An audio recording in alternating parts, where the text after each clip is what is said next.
क्या आप जानते हैं कि कितनी माएं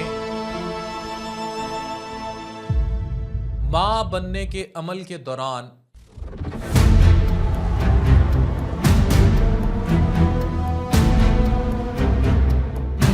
अपनी जिंदगी खो बैठती? ये तस्वीर देखिए। ये तस्वीर क्लियरली हेले अकूला की है। इस 29 मार्च को 33 साल की उम्र में ये नर्स, जो कि एक इन्फ्लुएंसर थी, मेडिकल इन्फ्लुएंसर थी, चली गई दुनिया से। अपने सन क्रू को पैदा किया और कई सालों की स्ट्रगल और प्रोसीजर से गुजरने के बाद ये बेटा इस खूबसूरत खातून की गोद में पैदा हुआ था। But she is gone. इस सोशल मीडिया पर्सनैलिटी को एमनियोटिक फ्लूइड एम्बोलिज्म हुआ। एमनियोटिक फ्लूइड वही पानी होता है जिसमें बच्चा तैर रहा होता है। ये ब्लड स्ट्रीम में दाखिल हो गया और जिसकी वजह से इसकी मौत वाक़या होगी। माँ बनना एक नेचुरल प्रोसेस है, लेकिन हर दफ़ा ये प्रोसेस सेफ नहीं। ये ज़रूरी नहीं कि जो माँ हामला है वो अपना बच्चा देख भी पाएगी। दुनिया भर में मदरहुड, माँ बनने के अमल को सेलिब्रेट किया जाता है। माँ के कदमों में जन्नत क्यों रखी गई, ये तस्वीर फिर देखिए। इस जर्नी में जो चैलेंजेस हैं, स्पेशली साउथ एशिया में और डेवलपिंग कंट्रीज लाइक पाकिस्तान और इंडिया में, हम उसको इग्नोर कर देते हैं। हमारे सोशल प्रेशर्स में बेटा चाहिए, खातून 3-4 हीमोग्लोबिन के साथ भी हामला होती है और उस पर प्रेशर डाला जाता है।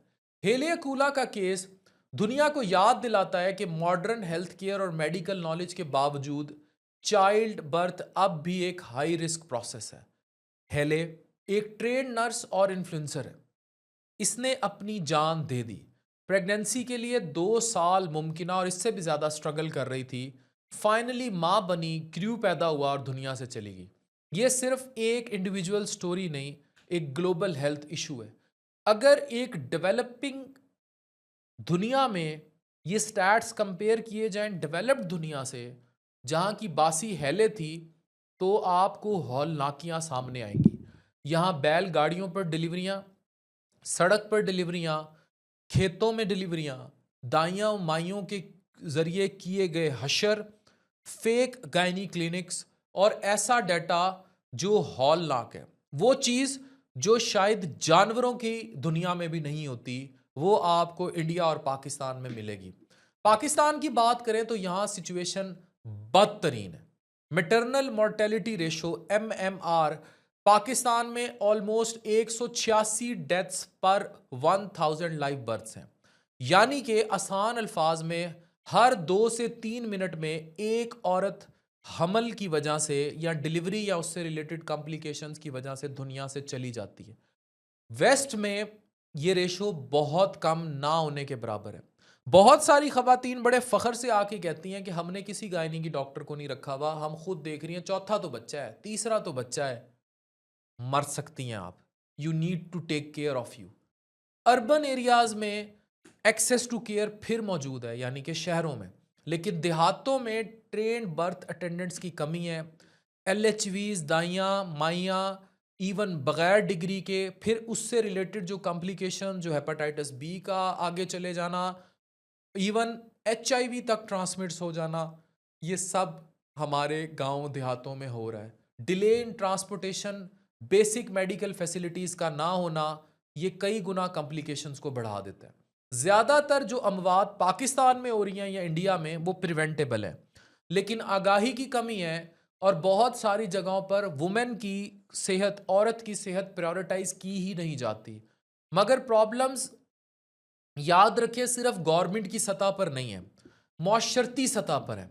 पाकिस्तान में रिप्रोडक्टिव हेल्थ यानी जच्चा बच्चा, ये जो हेल्थ है, इसके इश्यूज के साथ मेंटल हेल्थ के इश्यूज जिससे खातून गुजरती है, या वो मुआशरा जो उसको दबाव देकर उस नहज पर ले जाता है, उसको मुकम्मल तौर पर इग्नोर किया जाता है।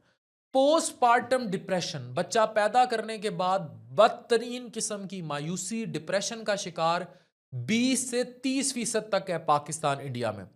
लेकिन ग्राउंड लेवल पर स्क्रीनिंग पे ये रिपोर्ट होने के बराबर ही नहीं। खवातीन रिपोर्ट ही नहीं करती, लाया ही नहीं जाता, क्योंकि जो चाहिए था वो खानदान को मिल गया। इससे भी ज्यादा अलार्मिंग सिचुएशन है सोशल एक्सपेक्टेशंस। कई औरतें सिर्फ बेटे की उम्मीद पर बार बार प्रेगनेंसी से गुजरती हैं। ये प्रेशर उनकी फिजिकल और मेंटल दोनों सेहत को अफेक्ट करता है। और जब आउटकम इन एक्सपेक्टेशंस के मुताबिक नहीं होता तो इनके ऊपर ब्लेम आता है। मेडिकल एडवांसमेंट सिर्फ तब काम करती हैं जब सोसाइटी और सिस्टम भी ग्राउंड वर्क करेगा। जब तक औरत की सेहत प्रायोरिटी नहीं होगी, उसकी डिग्निटी प्रायोरिटी नहीं होगी, उसका mental health well being priority नहीं होगा, तब तक maternal mortality ratio serious reduction नहीं कर सकता। हेलियाकूला का केस हमें यह बताता है कि किसी भी सिस्टम में कॉम्प्लिकेशंस हो सकती हैं। तो आप जो पहले ही गधे रेड़े पर या बैलगाड़ी पर बच्चे पैदा कर रहे हैं, आप कहां खड़े हैं? पाकिस्तान में ये हसासियत अपने अरूज पर है, मुआशी भी, एहसास वाइज इमोशनल भी, मेडिकली भी और सोशली भी। अगर हम वाकई ही इस इशू को एड्रेस करना चाहते हैं तो हमें कुछ सीरियस स्टेप्स लेना होंगे। हर औरत को एंटीनेटल और पोस्ट नेटल केयर देना होगी, यानी कि हमल से पहले, बाद में, ड्यूरिंग हमल, हर तरह से उसको केयर मिलनी चाहिए। हर डिलीवरी ट्रेंड डॉक्टर स्टाफ के अंडर होनी चाहिए, चाहे गांव में ही क्यों ना हो। मेंटल हेल्थ स्क्रीनिंग को लाजिम किया जाए रिप्रोडक्टिव केयर में और उसका एसेंशियल हिस्सा बनाया जाए। और सबसे बढ़कर जेंडर बेस्ड एक्सपेक्टेशंस, बेटा पैदा कर दे, बेटा है या बेटी है। औरतों को मैंने रोते देखा है खुद। जब मैंने एनेस्थीसिया की हाउस जॉब की, एक खातून को मैंने बताया कि बेटी पैदा हुई है, क्योंकि उसमें स्पाइनल देते थे, उसको ये फिक्र नहीं थी कि वो कटी फटी पड़ी है, वो रोना शुरू हो गई। इतने प्रेशर में होती हैं औरतें। यहां सिर्फ हेल्थ इशू नहीं, सोशल जस्टिस का मामला है। मां बनना एक चॉइस हो सकती है, लेकिन मां की लाइफ को सिक्योर करना हम सबकी जिम्मेदारी है। उन सासों की भी, उन माओं की भी जो खुद इस अमल से गुजरी हैं।